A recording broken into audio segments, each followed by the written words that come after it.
So guys, we've been talking about it forever. Nintendo Quest is finally done, and we're taking it on the road in something that we affectionately call the Nintendo Quest Power Tour. Yeah. It's Nintendo Challenge we were telling you about. It's an 8-bit road trip. He's on a mission to get his hands on all the Nintendo games ever made. So Nintendo Quest was a film that Rob made where he shot me going across North America, collecting all the retail release NES games in only 30 days, no online purchases. It was nonstop, morning to midnight, video games, video games, video games. It was the journey of a lifetime. It was exciting. It was terrifying at the same time. We were just making a fun documentary, more or less, a love letter to Nintendo, if you will. And something happened along the way that just changed. We started to get this following of people, and we were getting all these messages from all these fans. I couldn't believe that we had fans. You got 30 days to collect almost 700 games. Yeah, I'm really excited to see the whole collection process. I'm curious to see how the adventure turns out for Jay and Rob. State to state, province to province. For some reason, it just makes some weird tickly sensation in my mind. I'm just like, yes. This is going to be a really cool movie. I can't wait to see it. So now here we are. The film is finally done, and we get to tour it across North America. LA, Las Vegas, Austin, Houston, Cleveland, Columbus, Du Bois, Edmonton, Portland, and of course our hometown of London, Ontario. I wake up and I think, wow, is this really happening? Like, this is a life-changing event. It's monumental. It's changed me as a person in every conceivable way. It's all coming at you, Nintendo Quest Power Tour. I think this Power Tour is gonna be 100% rock and roll. Who knows what's gonna happen? This is gonna be one hell of a road trip.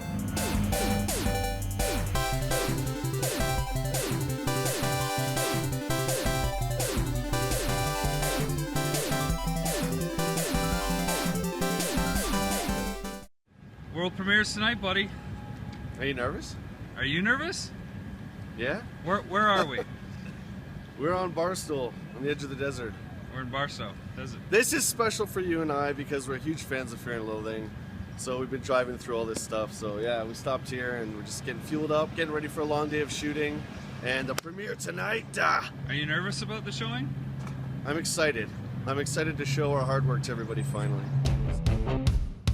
Jay and I have a really busy day ahead that includes game hunting and signing our DVD covers for Kickstarter. But first, we gotta get to Los Angeles.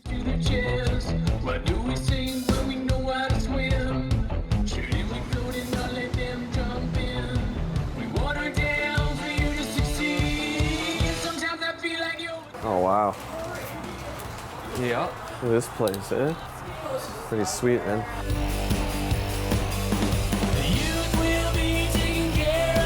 World 8's an awesome store in LA on Vermont near Olympic. They've been in business since 2001, cater to both retro and current gen crowds, and is family owned. Boasting Amiibo and Smash tournaments, I guarantee you'll feel right at home in World 8.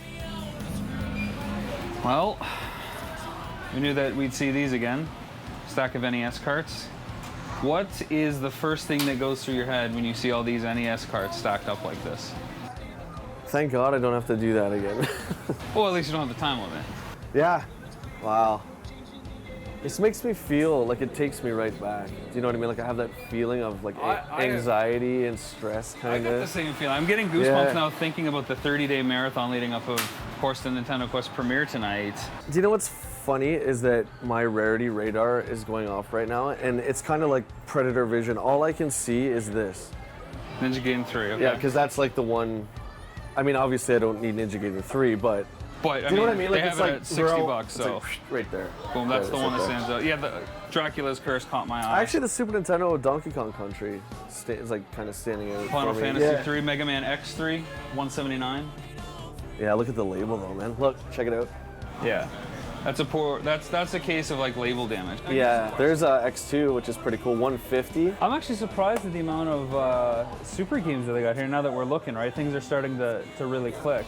You know what's cool about this store? What I'm noticing is that the rare stuff seems to be kind of mixed in too. Yeah, it's not separated. It's like here's everything for this library, like and start the hunt. Like they even a lesser rare game, Bill and Ted's, you know. Yeah. Anything sticking out for you? I don't even know what your top 10 list is. We can talk about that. I almost don't want to know. I almost just want to know when you get one. It's nothing here, so there you go. Right. For the duration of the Power Tour, Jay and I will be game hunting and hoping to cross off 10 essential games or staples we feel our collection is missing. Neither Jay nor I know what games are on each other's lists. They could be rare or well-known, but I'm sure they will cover all eras, all consoles, and all libraries. It's not so much a competition as it's a fun hunt across North America. But I kind of want to check that Transformers out. Beast Wars, isn't that for 64 kind of a good one? Yeah? Isn't that a Blockbuster exclusive or something? It might be. I don't know if that particular one is. Transformers Beast Wars Transmetals is a fighting game based on the popular cartoon. It was released for both the Nintendo 64 and PlayStation, but the N64 version was a Blockbuster Video exclusive, meaning it was initially only available for rent. Finding a game like this for sale is pretty rare. Did I forget to mention it had different endings for all the characters? For 29, I don't think that's the one. But look at all the other 64 prices, under $5. Yeah, there's some really good Except prices. for Star Fox 64.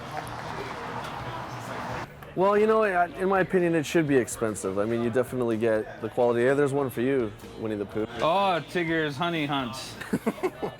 Maybe on my list. Maybe Tigger's Honey Hunt is on my list. It might be now, number 11. Moving on. Let's move on.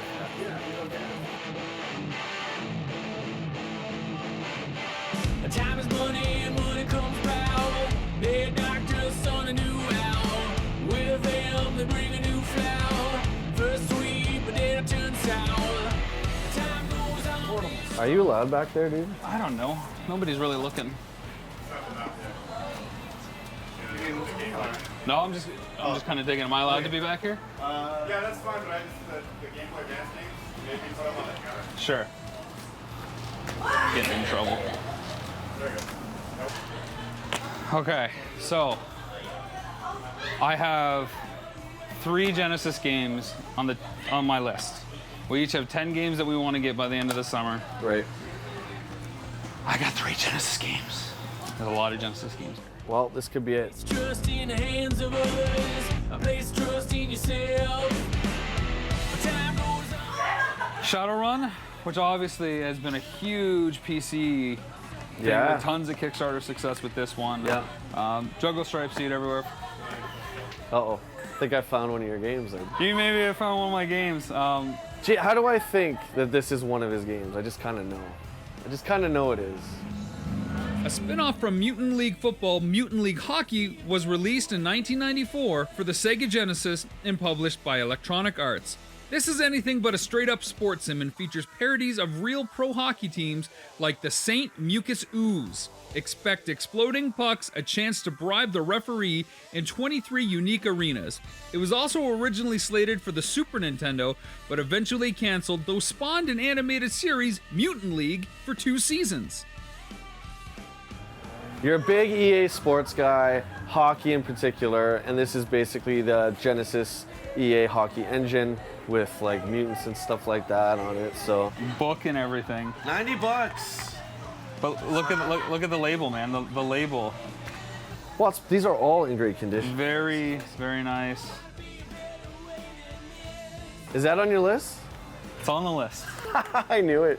That's awesome. It's on the list. I knew that. We're gonna put that over here. Must be a better way than this.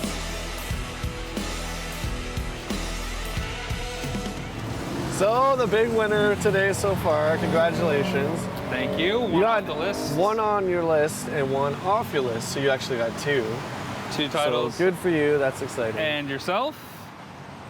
3 not on the list. This is a problem we encountered while filming Nintendo Quest. So I got 3 that weren't on my list of games that I wanted to buy. I couldn't resist, I couldn't help myself. They were there and I had to get them, right?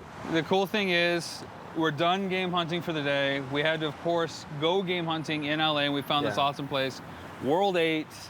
It was a cool store. Now we got to sign some DVD sleeves for Kickstarter and then meet a special guest for a little competition that I have orchestrated for you, not for me, for you. I don't want to. Why did you never tell me anything? Well, because it wouldn't be fun if you knew what was going to happen. That's true. This all seems very familiar to me. All right.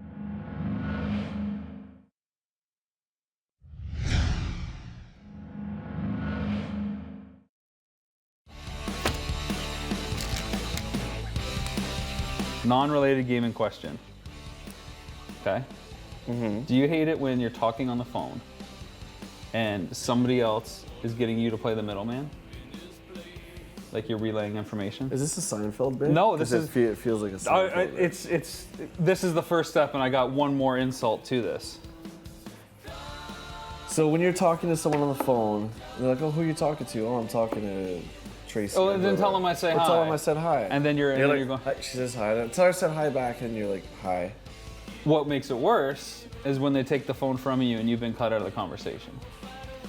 And you're sitting there watching somebody on your phone have the conversation. No, I think what's worse is when they keep the conversation going, "Here, just take the phone. Here, No, you I talk, hate- you talk to no. them, and they're like, no, you just tell them I said this." Because when for me someone real takes the quick. phone, now I'm sitting there watching them talk on my phone to the person I wanted to talk to. Yeah, I don't think I've had that. Yeah, I don't like it. Or yeah, to further that, even when they say goodbye, Yeah. like, "Okay, goodbye," and you're like, "Well, I wasn't done talking to whoever.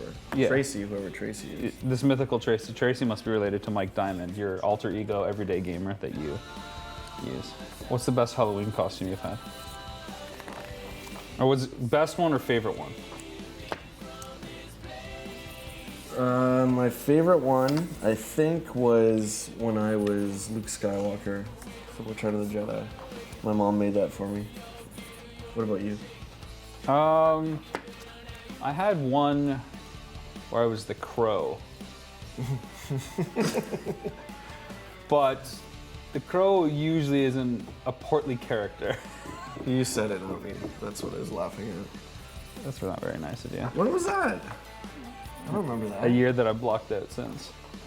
Is that why you don't dress up? Because you never dress up. I always have the theme parties, like come as your rock star, come as your favorite I movie dressed guy. up for your New Year's dress up party. I was Vince Neil. I even wore the Motley Crue shirt so everybody knew. That's true. Before Kelly's New Year's party, you didn't dress up. Yeah, I did. I was just generic 80s dude.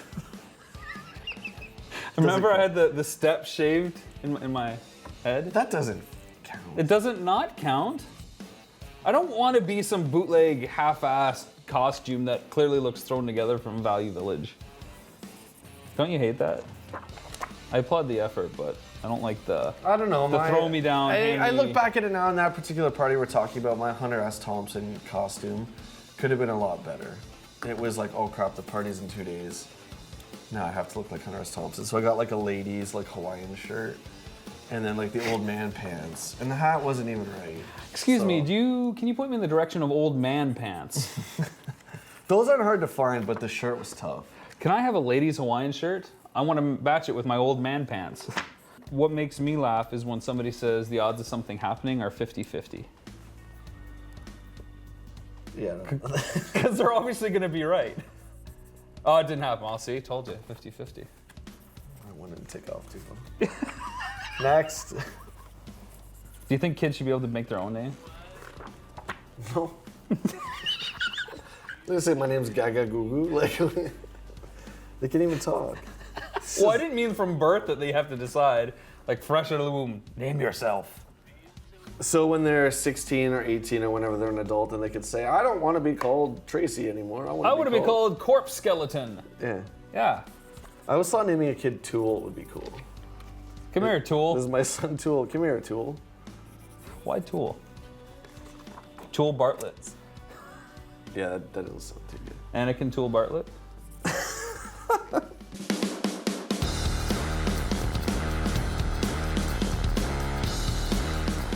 So Rob just dropped me off, kind of in the middle of nowhere. I'm just kind of standing here, I guess, waiting for our special guest. I don't know, I don't really have a good feeling about this one. I have no idea where I am or what's gonna... Hey, what's up, Carrie? Hey, I've been waiting for you. Rob said that we were going to do a little dance-off today for the NES Club blanket for the premiere tonight. What? Yeah, you think you up to it? You think you can dance 76, 140 hours against me? Carrie Swidecki is a multi-Guinness World Record holder. She's best known for marathoning Just Dance at over 76 hours, but she plans to smash that accolade with a new record attempt, 140 hours. That's over 6 days of video game dancing for this sorceress from Bakersfield. Oh yeah, she's also a presidential fitness wizard. And ever since I had a giant blanket made up for the NES Club with Jay's face on it, she's been dying to get a hold of it. So if she can beat Jay dancing today, it's hers, but she has to beat him to get it. Rob put you up to this? What a shock. Yeah, are you up for the challenge? You think you can handle a little dance off there? No, but all right, let's do it, I guess. All right, let's do it, man.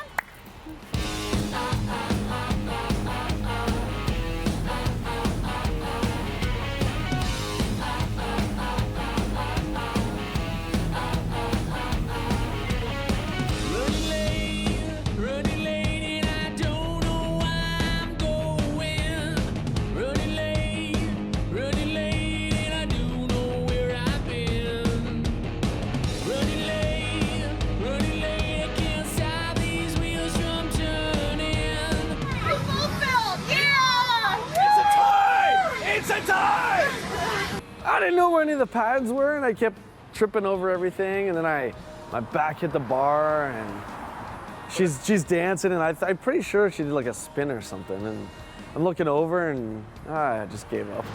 We both got an FF. We tied, which is totally cool. But Rob won. He won on this one because he tricked us. We both got Fs. What's up with that? Which I guess is a fail, but yeah, I tied a world record holder, so I'm pretty happy about that.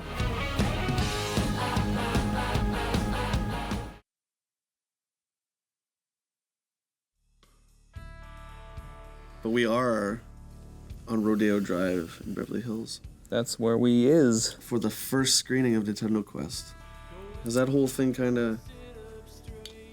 That's pretty huge in my opinion. At least for me. It's the world premiere, and that's really big, right? But because we're doing this as a tour, a 13-city tour stop now. Yeah. I feel like we're the rock band, and this is just the first show going all the way down. And so every show leading up that we go to is just gonna keep building. But man, what an opening city. LA. She's a temptress. Yeah. She's a temptress. You seem to lose your voice. Your mind's made up for you. You have no choice. You have no choice. Walking a path that's straight and narrow. Are you nervous? Yeah. That's why I'm kind of hiding back here. Yeah. Pretend you're talking to your girlfriend. What are you nervous about?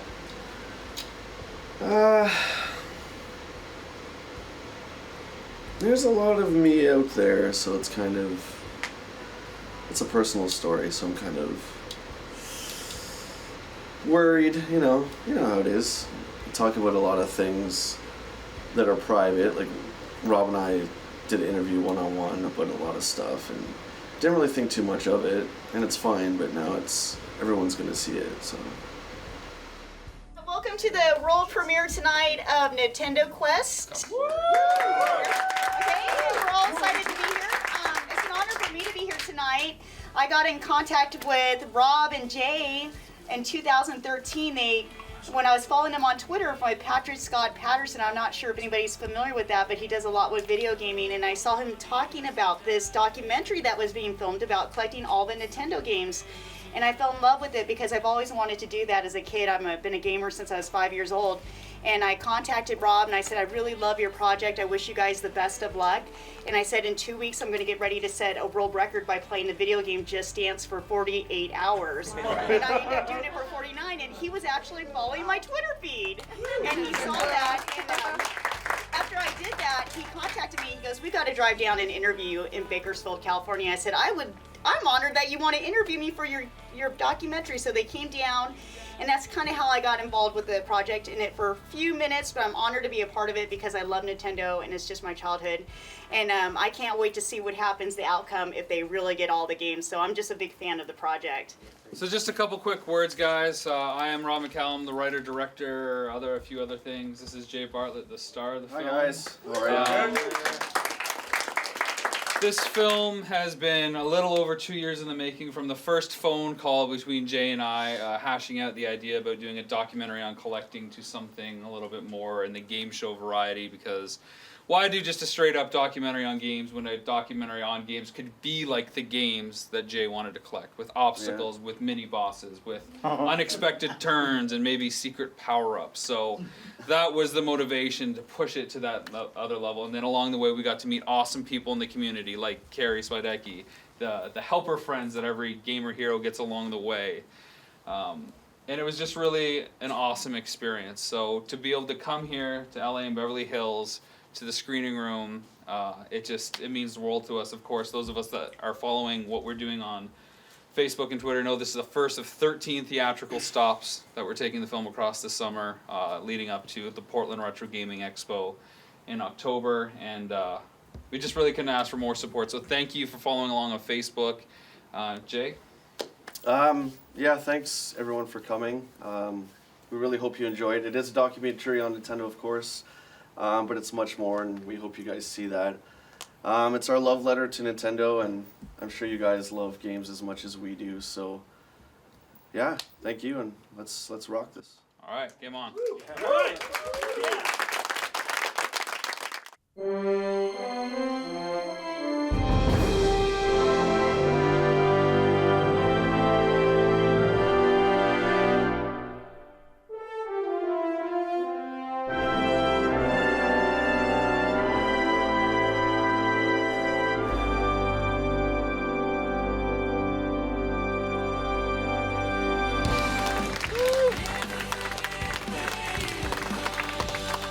I thought it was incredible.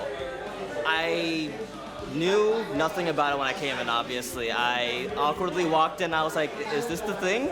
I don't know what I'm doing. But I got sucked in roughly 3 to 4 minutes in when I realized what was actually happening. And I thought, wow, this is really incredible. I didn't think anybody would ever do something like this. It kind of falls in the same category as like King of Kong, kind of, and it was cool to see like that guy's journey. Gamers will definitely relate to his passion and his respect for the library, for the games that they'll recognize, games that I did not recognize. Anybody that's interested in video games should see this movie because I think it gives another insight about why people collect this, why they're passionate about it. Go get NES Quest. Any real collector needs this in their collection. I understand that human aspect about it, and that's one reason I love this movie so much. It brings a different personality. It isn't just about, oh, I bought this game online. He actually shows that interaction that we don't see anymore in the modern day consoles, with everyone playing on Twitch and not interacting with people in real life. So I love that part of it. How'd it go? What'd you think? I have no words. I'm utterly shocked. And we kept tapping each other through all the parts. Like, people laughed at so much. And they cheered when the games popped up, like the achievements. They love that too. And every single quote that kind of prefaced this section got a reaction, which I haven't heard before. We've done some rough cut screenings and I didn't get quite those reactions, so that was neat. It was a very, very positive and very humbling experience, to say the least. Again, like the rough cut screening, people are coming up to us after. It's you guys have over-delivered. Oh my God, you've made a film that means something. It goes above and beyond the trappings of what I thought. People went into this blind without trailers going, they're still asking us questions. I mean, and they're talking about little details about the film too. I got asked, the girl in there asked me, so did you fly here? And I was like, holy cow. Like, yeah, they're paying attention. Yeah. They're paying attention, so. Oh, I'm so pleased, and I can't wait to continue this tour. Yeah, one down, dozen more to go, so how it can get better will be a miracle in itself, but this feels really good just for the moment. Let's go mingle. All right.